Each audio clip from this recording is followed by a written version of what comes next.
This is episode 87. Let's begin. Smarter Parenting welcomes you to our podcast series, The Parenting Coach for ADHD. Here to heal and elevate lives is your parenting coach, Siope Kinikini. Hello, my friends. How are you? I hope you're doing well. I am doing great. And today we are continuing our discussion on the ABCs of behavior. If you haven't listened to the previous podcast, I highly recommend you go back and listen to it. There we explain what the ABCs of behavior are, why it's important, and the benefits of using the ABCs of behavior in identifying behaviors that need to be corrected. Now, for those of you who are listening to this podcast first, I'll give you an overview. Why? Because I love you and I care, and I want you to be right with me as we continue to look at some of the questions you have about the ABCs of behavior. So I'm answering very specifically a couple of questions that have come up during coaching sessions about the implementation of approaching a child's behavior through the ABCs of behavior. Now, for those of you who are listening who are new, let me go over it. And for those of you who have listened to the previous podcast, I'm going over it again. Why? Because repetition is a super great thing. And repetition helps us really comprehend and cement the information that we are trying to absorb and understand. So you will benefit from hearing it again. In fact, I benefit from talking about it again. Now, the ABCs of behavior are a way that we can look at the big picture of what's happening with your child. Now, A, B, and C obviously are the first three letters of the alphabet, but each of these letters stand for something in this approach. A stands for antecedent, B stands for the behavior, and C stands for the consequence. So when a parent steps back and they notice a behavior of a child, the ABCs of behavior help them look at what was going on before the behavior happened. What are the antecedents to that behavior? They could be anything, really. And then they look at the behavior itself, and then what are the consequences to that behavior? Do the consequences reinforce the child behaving the same way in the future or changing the behavior in the future? Okay. So again, a lot of parents approach behavioral issues by just focusing in on the behavior, laser focused on just behavior. That would be a huge mistake. Take a step back, use the ABCs of behavior. What happened before this behavior? Now, for younger children, it's usually a short time before. What happened 5 minutes before the behavior? What happened 10 minutes before the behavior? For older children, you can expand what the antecedent could be to days even. What happened yesterday that caused this behavior today? But you want to keep in mind that something is occurring before this all happens and the behavior manifests. And then you can focus on what you can do. Now, if you can determine what the antecedents are, if you can determine what are the things that are happening before this behavior occurs, then you can start to address it and fix it before it even escalates to the behavior point. Can you see how beautiful this is? Because you are given the opportunity to address negative behaviors in a more positive way by having a larger framework to work in and a larger time span to work in. Super, super great. Now, the ABCs of behavior also work for positive behaviors. What are the antecedents to positive behaviors? What are the good things that are occurring if my child behaves in a positive way? And then what are the consequences that we can implement in order to help them repeat that behavior? Now, in this step, as we're talking about the ABCs of behavior, consequences could be positive or negative. What is the result? That's what we're looking for. What are the results of the behavior that will continue to increase positive behavior or decrease the negative behavior? So that, in a nutshell, are the ABCs of behavior: antecedent, behavior, and consequence. Now, the question that I'm going to answer today stems from a coaching session I had yesterday when we were discussing the ABCs of behavior. So while I was talking to this parent about the ABCs of behavior, the parent was unable to determine what the antecedent is. And the question came up, what if the behavior just occurs randomly? Like, I have no idea why the child just explodes, but the child explodes all of a sudden, and I don't know what to do. I have no idea how to proceed. it just is really out of nowhere. Like nothing is happening beforehand, and then boom, behavior, and I have to deal with that behavior. I talked to this parent about some very specific things, but I also flipped the script.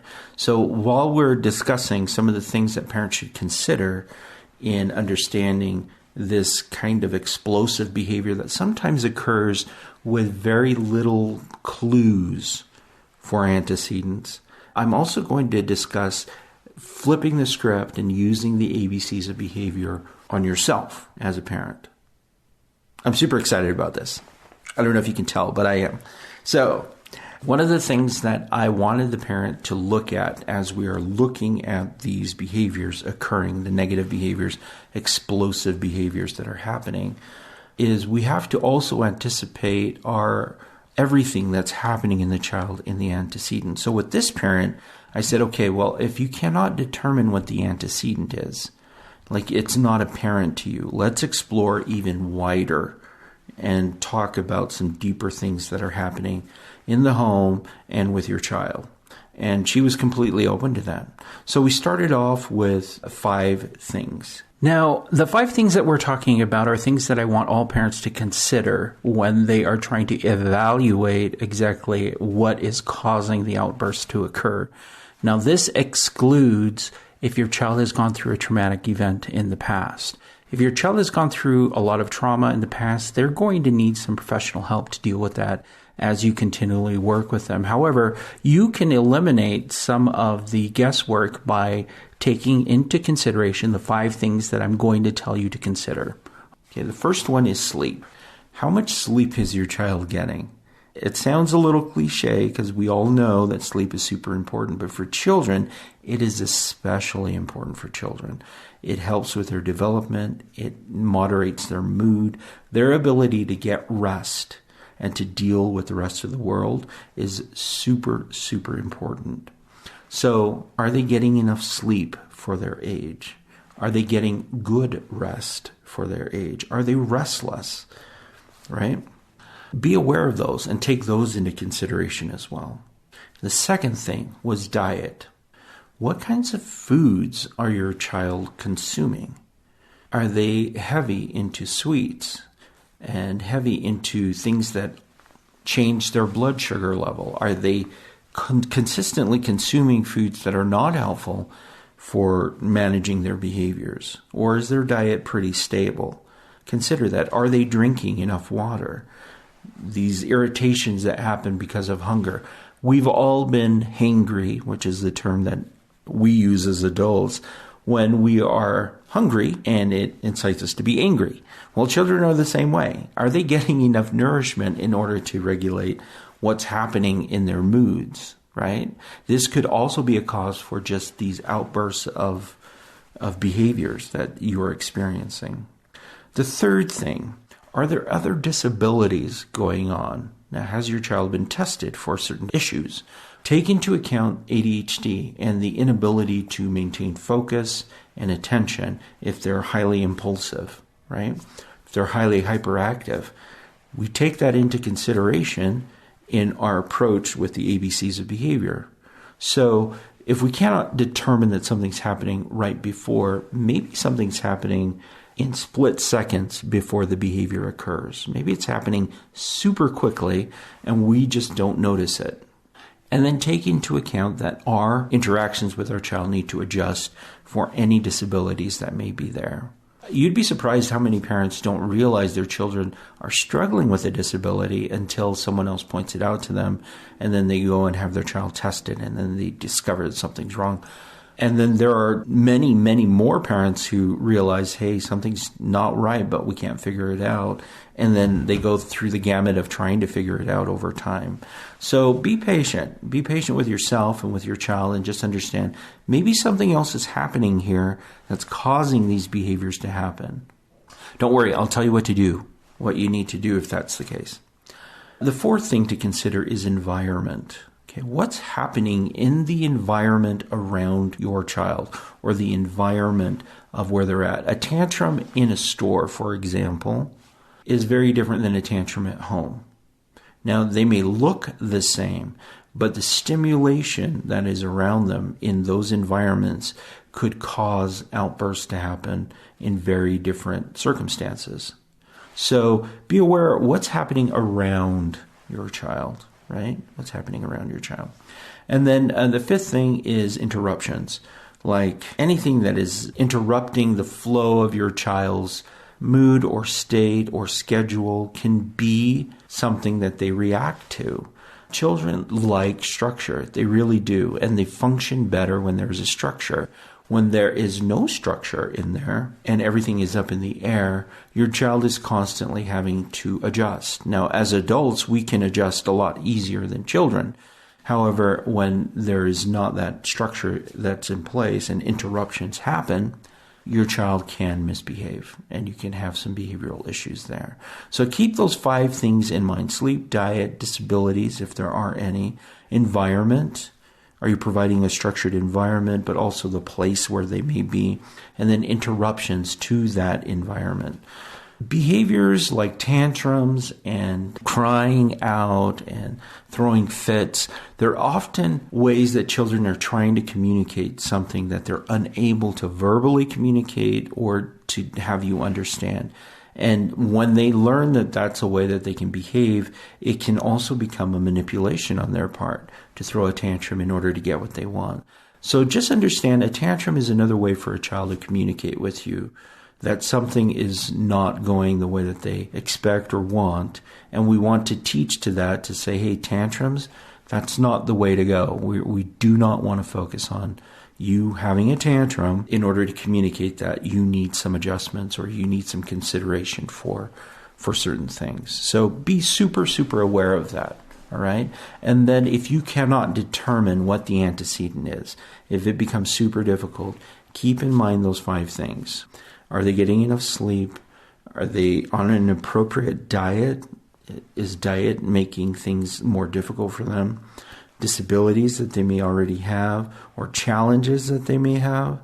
Environment, what's happening in the environment around them at the time? And also the environment that you set up in structure for them. And then interruptions. Anything that's disruptive to their flow and their life is going to cause some discomfort and may manifest in outbursts of behavior. Great. Consider those things. So we considered that in our conversation. And as we were working through discovering what it was, we did notice that sleep and diet were issues. The child does have ADHD. And then we talked about structure in the home. So there were certain things that the parent could implement in order to help shape the child's behavior to be more positive. So the tantrum behaviors just didn't pop out of nowhere, according to this parent. The last part of us discussing this was focused on flipping the ABCs instead of focusing it on the child, is to focus it in on the parent and their reaction to behaviors. So what are the antecedents to addressing a behavioral issue with a child? What is the behavior the parent is going to implement to address that negative behavior from a child? And then what is the resulting consequence of that? Is the behavior the parent exhibiting going to fix the problem or exacerbate the problem? Once we were able to turn the mirror and actually look at it as a parent and apply the ABCs to the way a parent approaches negative behaviors or any behaviors from their children, it caused this parent to actually be more aware of their state of mind and where they're at. And in the meantime, we were able to go through the response that the parent has to the tantrum behavior, which is highly frustrated and really in their face and trying to get them to change and fix things. We were able to also ask the questions of the 5 things that the parent has to consider in their approach to the behavior for the child. Is the parent getting enough sleep? Is the parent's diet supportive of a healthy lifestyle that would help them regulate their mood? Are they hungry? Are they hangry? Any disabilities that the parent may have or challenges that the parent may be struggling with? The environment, what's happening around at the time that the negative behaviors are happening, and then interruptions to their daily life. How does the behavior interrupt their life as a parent? I cannot tell you how deep this conversation went, because it went super deep, y'all. It went very, very deep. As we started to look at the parent and start to ask these questions, it's one thing to project this out to your child and try and fix the behavior, right? It's another thing to turn the mirror and project it on yourself and then do some real work, some inner work into your own parenting style and skills. While we discussed this, we discovered that there were areas that needed to be fixed as well. And kudos to this parent for being able to take in that feedback and really do the work inwardly in order to help their child. Parenting is as much about the child as it is about the parent, right? There's a lot of work that goes into a child, but there's a lot of work required by the parent in order for that to happen. And getting a parent to recognize in what areas they can improve can be a difficult thing to do. Turning that mirror and looking at the truth can be a hard thing. But I have to congratulate this parent on being able to flip that. And what we noticed during this discussion was that there was give and take. There were things that the child needed to fix, absolutely. But there were also things that were within the power of the parent to change in their own approach to the negative behaviors to be sure that everything was fixed. So the goal ended up helping the parent set some very specific goals on diet and on sleep and hydration, being sure that they were aware of how interruptions into their day affected them, being aware that when they're interrupted because they have things they want to do throughout the day, that they are already approaching the child in a space of negativity and anger and frustration. And then giving permission for the parent to say, okay, this is an interruption. This is a speed bump in my day. This is not a wall. I'm not crashing into a wall and stopping. It's a speed bump. I can get over it, and then I can move on with what I need to do. Powerful discussion about being able to do that, about being able to recognize a parent's potential and their ability to work through these difficulties. If there's anything that I emphasize with parents is that there is work, inner work that parents need to do when they're working with their children. There's inner work that needs to be done, and there's outer work that you focus on with your child's behavior. And doing both is necessary for success. You have to be able to look at yourself and the way you're approaching your child and then make alterations as necessary to do that. This is the type of stuff that really makes me fired up and excited. When I get a call from a parent who is looking for some very specific answers to a child's behavior, and we can go in depth this way, this is what fires me up. It makes me excited for what it is that I'm doing here, because if we can help this whole process of parents being able to be introspective and implement these things with themselves in order to manifest it with their child, then we've won. We've absolutely won. The work of changing children's behavior is as much internal for the parent as it is external for the child.